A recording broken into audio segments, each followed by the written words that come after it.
میں نے اس کے بند شیشوں کے پیچھے فیصل کے چہرے کی ایک جھلک دیکھی۔ یہ گاڑی دلاور کی تھی اور اسے چلانے والا اس کا بیٹا تھا۔ رابعہ نے کہا، یہ تو دلاور کی گاڑی ہے۔ محسن بولا، میں نے تو اسے بھی دیکھ لیا جو گاڑی چلا رہا تھا۔ تم نے پیچھے کچھ دیکھا؟ میں نے نفی میں سر ہلایا۔ اندھیرے میں کچھ دکھائی نہیں دیا۔ دلاور کی گاڑی گیٹ سے دائیں جانب مڑ کے وہیں رک گئی تھی جہاں ساپیر کے بعد ہم سب ایک ویٹنگ روم میں بیٹھے تھے۔ اب وہاں کوئی بھی نہیں تھا۔ برآمدے میں روشنی تھی مگر کمرہ تاریک تھا۔ پھر کوئی شخص سائے کی طرح چلتا ہوا نمودار ہوا اور اس نے مکفل دروازہ کھول کے اندر کی لائٹ چلا دی۔ گاڑی کا پچھلا دروازہ کھول کے دلاور کی بیوی اتری اور کمرے میں داخل ہو گئی۔ میں نے رابعہ کو گاڑی میں بیٹھنے کا اشارہ کیا اور خود پچھلی سیٹ پر بیٹھ گیا۔ محسن نے گاڑی کو آگے بڑھایا اور دلاور کی گاڑی کے برابر لگا دیا۔ اس وقت جیل کے احاطے کی طرف سے ایک گاڑی اندر آئی جسے خود جاوید صدیقی ڈرائیو کر رہا تھا۔ میں نے دوسری طرف دیکھا تو جیل کی فصیل کے فولادی دروازے سے بھی ایک گاڑی باہر نکلی۔ دونوں گاڑیاں مخالف سمت سے ایک دوسرے کی طرف بڑھتی جا رہی تھیں۔ شاید زندان کے اندر سے نکلنے والی گاڑی کے ڈرائیور کو امید تھی کہ مقابل سے نمودار ہونے والی گاڑی خود ایک طرف ہو جائے گی اور اسے نکل جانے کا راستہ مل جائے گا۔ اس سڑک پر اتنی جگہ تھی کہ دو ٹرک ایک دوسرے کے پاس سے گزر سکتے تھے، لیکن جاوید صدیقی نے ہیڈ لائٹس کو فل بیم پر رکھتے ہوئے سڑک کو بلاک کرنے کا فیصلہ کر لیا تھا۔ اصولاً اسے اپنے بائیں ہاتھ پر رہنا چاہیے تھا مگر وہ دائیں جانب آ گیا تھا۔ لیکن دونوں گاڑیوں میں تصادم کا کوئی خطرہ نہیں تھا، ان کی رفتار کم تھی۔ میری نظر ایک طرف تھی اور میں یہ دیکھنا چاہتا تھا کہ جب گاڑیاں رک جائیں گی تو کیا ہوگا، جیل کے اندر سے آنے والی گاڑی میں کون ہوگا۔ جب رابعہ نے چلا کے مجھے دوسری طرف متوجہ کیا تو میں اچھل پڑا۔ محسن مجھ سے پہلے ادھر دوڑ لگا چکا تھا۔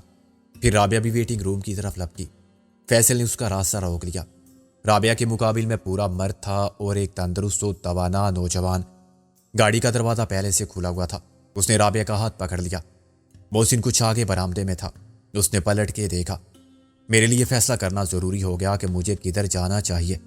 بائیں طرف دونوں گاڑیاں سڑک پر یوں آمنے سامنے رک گئی تھی کہ چوڑائی کے رخ سڑک بلاک ہو چکی تھی اور دائیں بائیں کسی طرف سے کوئی سائیکل بھی نہیں گزر سکتی تھی۔ جیل کے اندر سے آنے والی گاڑی ہر طرف سے بند فولادی وین تھی۔ اس کا اگلا حصہ تو عام ٹرک جیسا کیبن تھا جس میں دو افراد بیٹھے ہوئے تھے۔ ان میں سے ایک ڈرائیور تھا۔ قیدیوں کے جیل خانے سے پیشی کے لیے عدالت لے جانے والی وین بھی جیل خانہ ہی تھی۔ فولادی دیواروں کی اس ڈبے میں صرف ہوا کے گزرنے کے لیے اوپر چھت کے ساتھ 6 انچ چوڑا جالی والا روشن دان تھا۔ پیچھے سے یہ کیبن بند تھا اور اس میں دورے دروازے تھے۔ پہلا دروازہ مکفل کرنے کے بعد باہر کے حصے میں جو جگہ بچی تھی اس میں 2 مسلح محافظ بیٹھے تھے اور وہ دروازے کو اندر سے بند کر لیتے تھے۔ جیل کی وین میں رات کے وقت کسی قیدی کو کہیں پیشی کے لیے لے جانے کا سوال ہی پیدا نہیں ہوتا تھا۔ تاہم جیل کی گاڑیاں جیل حکام کی ذاتی ملکیت ہوتی ہیں۔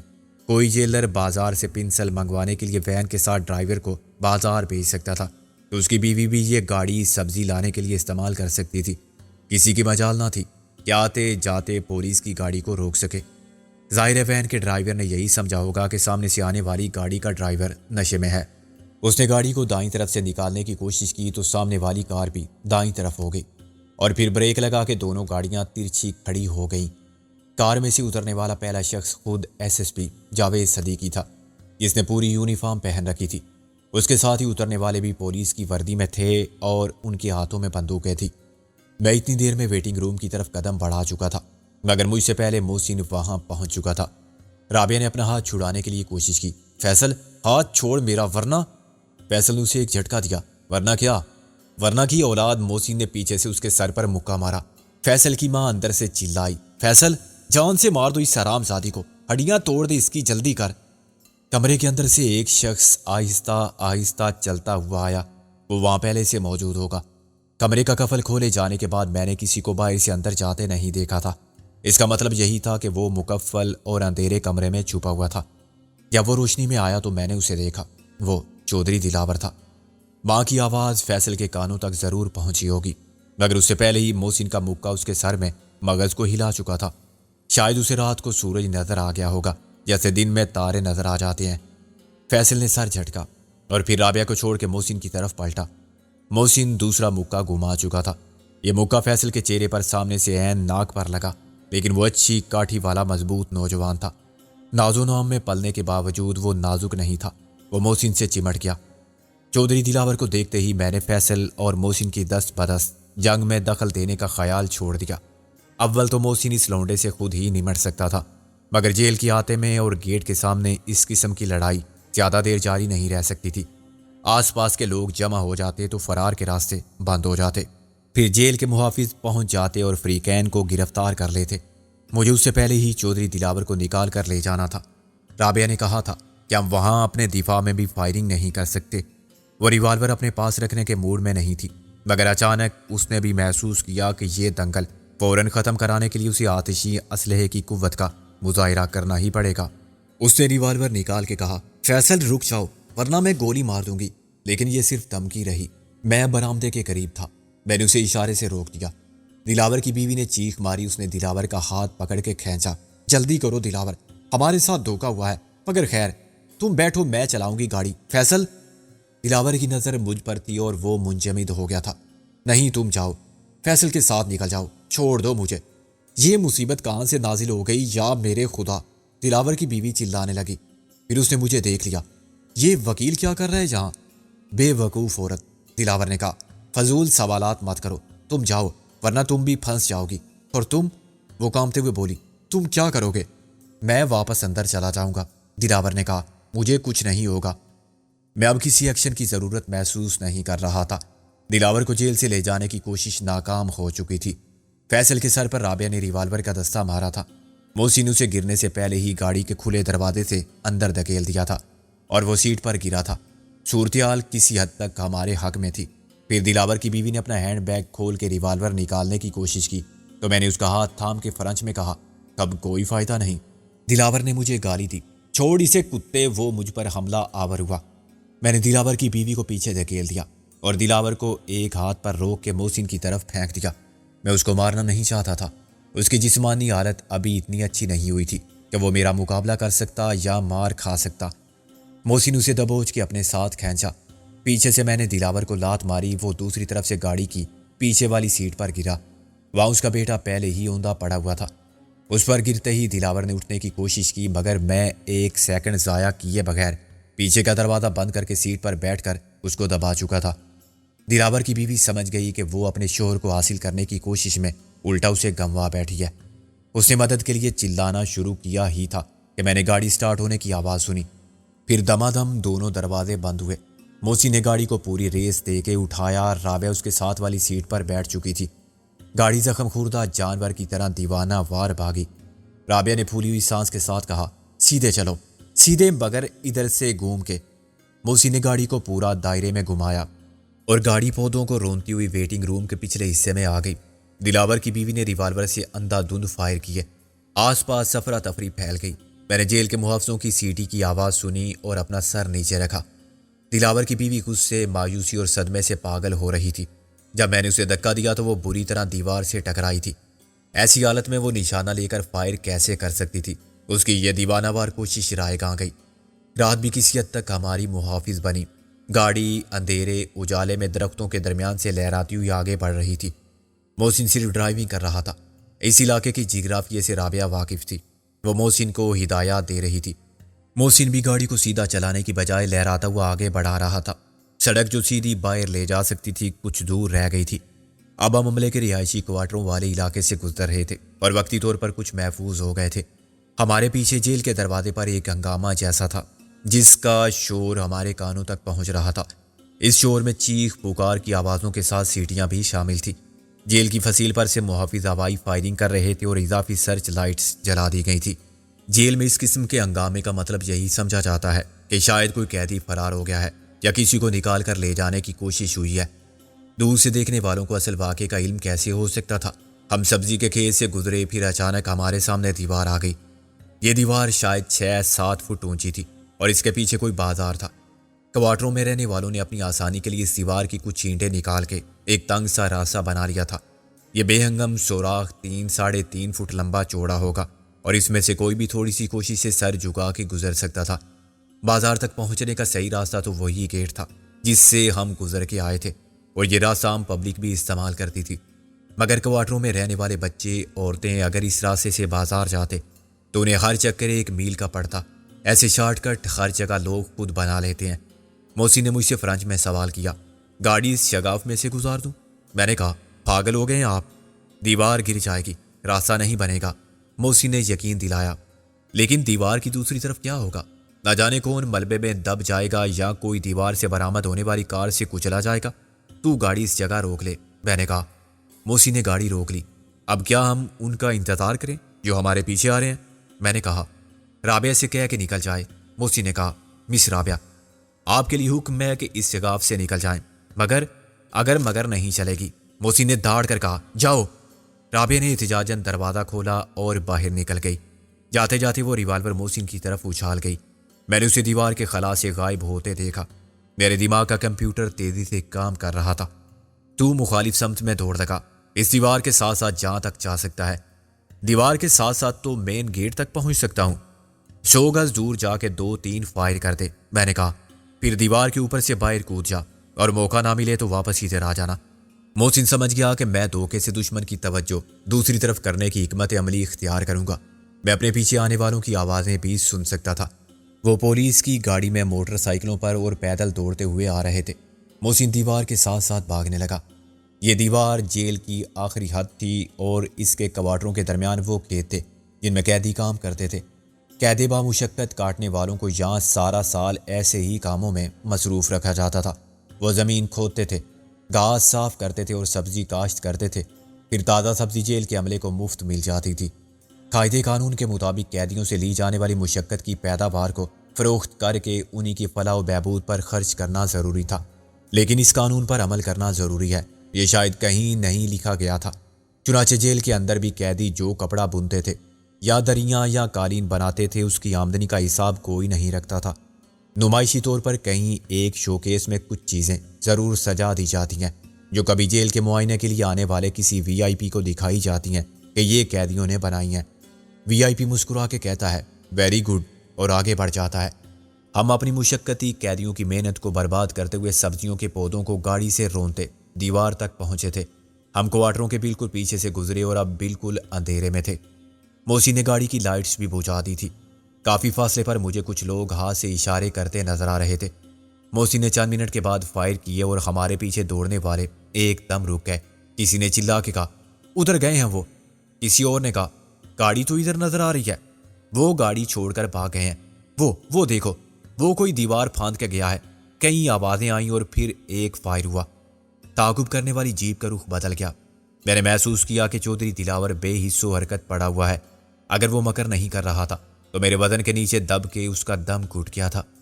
میں نے جیب سے رومال نکال کے اس کا کونا ایک بتی کی طرح دلاور کی ناک میں گھمایا۔ اگر وہ سچ مچ بے ہوش نہ ہوتا تو ضرور سر چٹکتا یا ہاتھ ہلاتا۔ پیچھا کرنے والے اب واضح طور پر 2 حصوں میں بٹ گئے تھے۔ ایک ٹولی ادھر گئی تھی جہاں سے محسن نے فائرنگ کی تھی اور پھر دیوار پھاند کے فرار ہو گیا تھا۔ اس ٹولی میں ایک جیپ کے ساتھ کچھ لوگ سائیکل پر اور پیدل بھی دوڑ رہے تھے۔ دوسری ٹولی سیدھی کار کی جانب آ رہی تھی۔ اس کی قیادت کوئی موٹر سائیکل والا کر رہا تھا، لیکن موٹر سائیکل اندھی تھی، اس کی ہیڈ لائٹ کام نہیں کر رہی تھی۔ جیپ کے لیے سبزی کے کھیتوں کی نرم مٹی کوئی رکاوٹ نہ تھی۔ جیپ 4 ویل ڈرائیو ہوتی ہے۔ ہم تو کار میں اس راستے سے رکے بغیر گزر گئے تھے۔ کھیت میں چھوٹی بڑی کیاریاں بنی ہوئی تھی اور کہیں پانی اتنا زیادہ دیا گیا تھا کہ مٹی بھی کیچڑ بن گئی تھی، مگر تقریباً نئی کار کے انجن کی ٹیوننگ بھی بہترین ہوئی تھی اور اس کے ٹائر بھی بالکل نئے تھے۔ چنانچہ تیز رفتاری میں گاڑی نرم زمین پر سے کیچڑ اچھالتی نکل گئی تھی۔ موٹر سائیکل کے لیے یہ راستہ انتہائی ناموزوں تھا، مگر موٹر سائیکل والا بھی ہوشیار تھا۔ وہ شاید یہیں کا رہنے والا تھا اور اس کچے راستے سے صاف واقف تھا جو بازار جانے والے شگاف تک پہنچنے کے لیے استعمال کرتے ہوں گے۔ وہ اسی راستے پر موٹر سائیکل چلا رہا تھا۔ قسمت ساتھ دیتی یا وہ جلدی میں نہ ہوتا تو ناکام ہی نہ ہوتا۔ رات کے اندھیرے میں وہ منڈیر پر سے اتر گیا اور اس کی موٹر سائیکل پالک یا مولی کے کھیت میں بند ہو گئی۔ سوار اپنی سواری سمیت کیچڑ میں گر گیا۔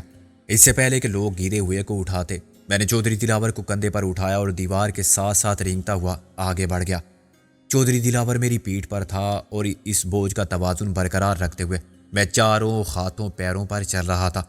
دلاور کے دونوں ہاتھ میرے دونوں بازوؤں کے ساتھ لٹک رہے تھے اور اس کے پاؤں میرے پاؤں سے ٹکرا رہے تھے، مگر میں نے پیش قدمی جاری رکھی۔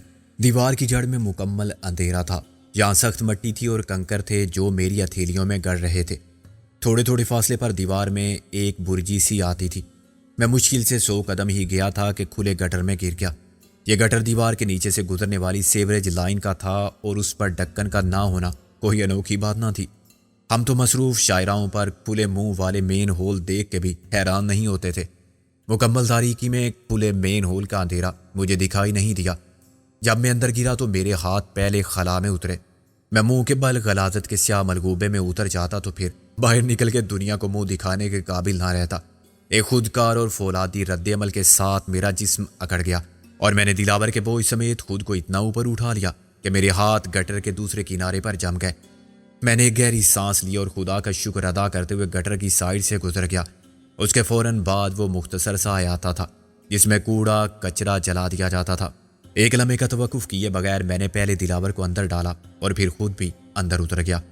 گٹر کی اور کوڑے کرکٹ کی بدبو میرا دماغ خراب کر رہی تھی، لیکن میں دم سادے اس کی دیوار سے ٹیک لگا کر بیٹھ گیا۔ میں نے دلاور کو بھی کھینچ کر 4 فٹ اونچی دیوار کے ساتھ لگا دیا۔ باہر کی آوازوں سے میں اندازہ کر چکا تھا کہ تعاقب کرنے والے کار تک پہنچ چکے ہیں۔ ان سب کو یقین تھا کہ ہم دیوار کے شگاف سے نکل کے فرار ہو گئے اور گاڑی چھوڑ گئے۔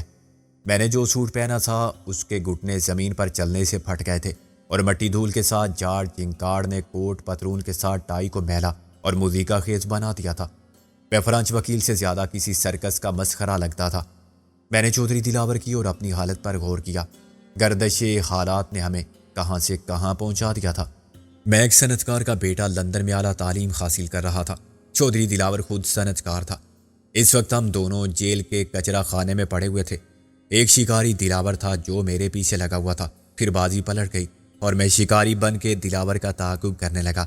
لیکن اصل شکاری وقت تھا، تقدیر تھی اور ہمارے مقاصد و عزائم تھے۔ دلاور مجھے اپنی راہ سے ہٹانا چاہتا تھا تو میں دلاور کو اس کے اعمال کی سزا میں تختہ دار پر دیکھنے کا آرزومند تھا۔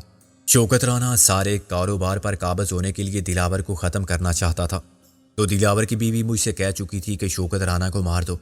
نہ جانے کتنے لوگ تھے جو انجام سے بے خبر اس شکار گاہ میں ایک دوسرے سے چھپتے پھر رہے تھے اور ایک دوسرے کی تلاش میں بھی تھے۔ چند افراد دیوار کے ساتھ ساتھ کوڑے خانے تک بھی آئے۔ اگر دن کا اجالا ہوتا تو ان کی کھوجی نظریں فرش خاک پر وہ نشانات دیکھ سکتی تھیں جو میرے ہاتھوں پیروں کے بل گھسٹنے سے نمایاں ہو گئے تھے۔ ان کی باتوں سے اندازہ ہوتا تھا کہ وہ مایوس ہو گئے ہیں۔ ان کو یقین تھا کہ ہم دیوار کے شگاف سے نکل گئے اور اب ہمارے اندر کہیں ملنے کا کوئی امکان باقی نہیں تھا۔ لطف کی بات تو یہ تھی کہ ان میں سے کسی کو ہمارے بارے میں کچھ معلوم نہ تھا۔ ایک کا خیال تھا کہ گاڑی میں 2 مرد تھے اور 2 عورتیں تھیں۔ دوسرے نے ایک عورت کے ساتھ 3 مرد دیکھے تھے۔ کوئی کہہ رہا تھا کہ جیل سے قیدی فرار ہوئے ہیں، تو کسی کا خیال تھا کہ وہ اپنے مقصد میں کامیاب نہیں ہوئے اور محافظوں کی فائرنگ نے قیدی چھڑانے والوں کو جان بچا کے بھاگنے پر مجبور کر دیا۔ رابعہ سب سے پہلے باہر گئی تھی۔ محسن کے بارے میں بھی مجھے شک نہیں تھا کہ پیچھا کرنے والوں کو گمراہ کر کے وہ بھی دیوار کے اوپر سے باہر کود گیا اور بازار میں عام لوگوں کے ساتھ مل گیا۔ صرف جاوید صدیقی کا پتہ نہیں تھا کہ اس نے جیل کی وین کا راستہ کیوں روکا تھا اور کس حد تک اپنے مقصد میں کامیابی حاصل ہوئی۔ اس کی تمام تر کارروائی غیر قانونی اور بلا جواز تھی۔ معطل کیے جانے کے بعد وہ اپنی SSP کی وردی پہن کے کسی کو بھی کوئی حکم نہیں دے سکتا تھا۔ معلوم نہیں وہ 4 مسلح سپاہی کیسے ساتھ لایا تھا۔ اس کی وجہ یہی ہو سکتی تھی کہ ابھی تک اس کے معطل ہونے کی خبر عام نہیں ہوئی تھی۔ خود اس کے دوست جیلر خورشید کو علم نہیں ہوگا کہ جاوید صدیقی کی فرسٹریشن اس انتہا کو پہنچ جائے گی، وہ اپنے ساتھ اس کی نوکری کو بھی داؤ پر لگا دے گا۔ ہم تو ڈوبے ہیں صنم، تم کو بھی لے ڈوبیں گے۔ اس تاریک متعفن احاطے سے نکلنے کے لیے یہ ضروری تھا کہ دیوار کے شگاف تک راستہ صاف ہو جائے۔ میں نے سر کو دیوار سے اوپر اٹھا کے جھانکا تو مجھے گاڑی کے پاس 2 مسلح گارڈ نظر آئے۔ یہ گاڑی نہیں بھاگتے چور کی لنگوٹی تھی اور اب تفتیش کرنے والے اس لنگوٹی کا نہایت باریکی سے معائنہ فرما کے پتہ چلانے کی کوشش کریں گے کہ چور کون تھا۔ گاڑی میں دستیاب فنگر پرنٹس کے فوٹو بنائے جائیں گے۔ کاغذات کی مدد سے شجاعت علی بغدادی کا سراغ لگایا جائے گا اور بات پہنچے گی 1000 میل دور کراچی کے میٹروپول ہوٹل تک اور اس شو روم تک جہاں سے میں نے گاڑی خریدی تھی۔ بہت جھک مارنے کے بعد ماہرین رپورٹ دیں گے کہ شجاعت علی بغدادی نام کا کوئی شخص نہیں، وہ غالباً چودھری دلاور کا پرانا دشمن سکندر بخت تھا، جس نے یہ گاڑی فردی نام سے اس لیے خریدی تھی کہ دلاور کو اغوا کر لے۔ اس خیال کی تائید گاڑی میں رابعہ اور محسن کی موجودگی سے بھی ہو جائے گی۔ تاہم یہ اندازے اندھیرے میں تیر چلانے کے مترادف ہوں گے کہ آخر دلاور کے کوٹ لکھپت جیل میں زندہ پائے جانے کی خبر عام کیسی ہوئی، جبکہ اسے تو مردہ قرار دیا جا چکا تھا۔ ہم سب جو یہاں ایک ہی مقصد لے کر آئے تھے، خاصاتی طور پر افراتفری کا شکار ہوئے تھے اور اب ایک دوسرے کو خبر نہ تھی۔ ابھی یہ کہنا بھی قبل از وقت تھا کہ وہ مقصد حاصل ہو گیا۔ مقصد میرے سامنے کیچڑ کے ساتھ پڑا ہوا تھا، لیکن اس کے ڈسپوزل کا مسئلہ حل ہونا باقی تھا۔ جیل خانے کی حدود سے نکل جانے والے یعنی رابعہ اور محسن تو یقیناً باہر ایک دوسرے سے مل چکے ہوں گے۔ رابعہ دیوار کے بیچ ہی سے گزر گئی تھی تو محسن دیوار کے اوپر سے گزرا تھا اور میں بال بچ گیا تھا، ورنہ گٹر لائن میں سوئمنگ کرتا ہوا دیوار کے نیچے سے گزر جاتا۔ جتنی فکر مجھے اپنے گمشدہ لوائقین کی تھی اتنی ہی ان کو میری ہوگی، اور مجھ سے زیادہ مال غنیمت یعنی اپنے چودھری صاحب کی۔ S S P Javed Siddiqui کا محاذ الگ تھا، لیکن اسے روکنے والا کوئی نہ تھا۔